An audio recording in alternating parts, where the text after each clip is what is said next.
Ce soir, nous ouvrons la deuxième édition de la Nuit des musées.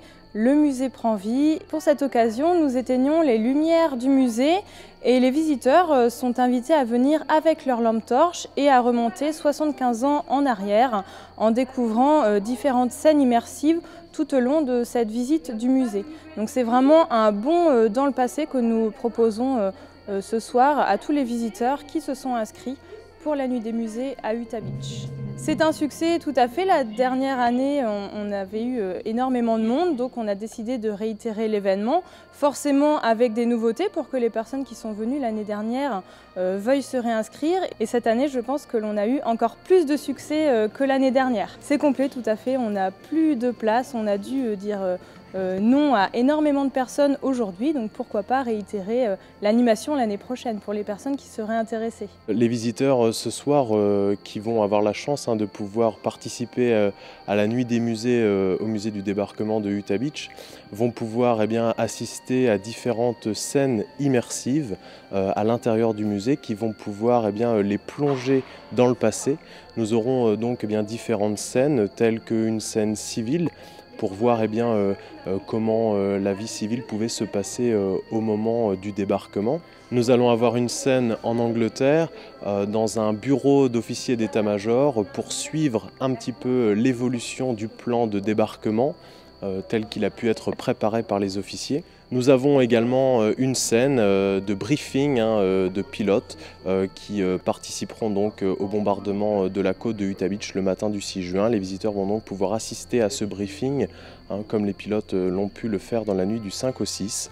Il y aura une scène d'une rencontre entre un civil mais également un soldat américain, un homme du génie.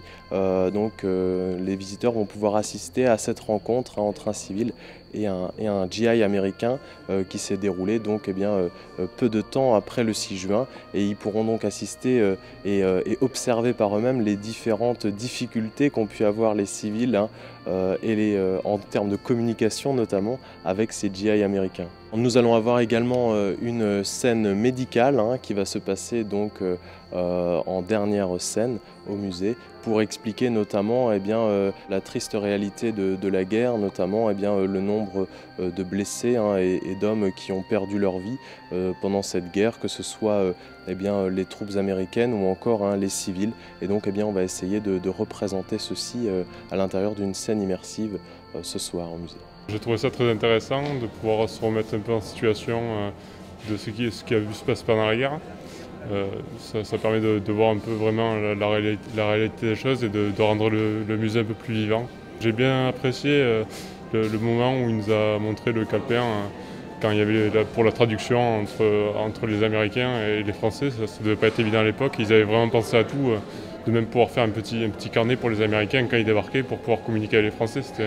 Je trouvais ce passage intéressant parce qu'on ne se rend pas compte de ces petits détails-là. Pour nous les jeunes, entre guillemets, c'est marquant quand même. Moi je suis fada de la première et de la seconde guerre. Et c'est vrai que les explications étaient beaucoup plus détaillées que ce qu'on peut lire sur les articles qui sont déjà affichés. Ça a été beaucoup plus complet et puis compréhensible. Donc c'était vraiment bien. À bientôt sur tvie.tv.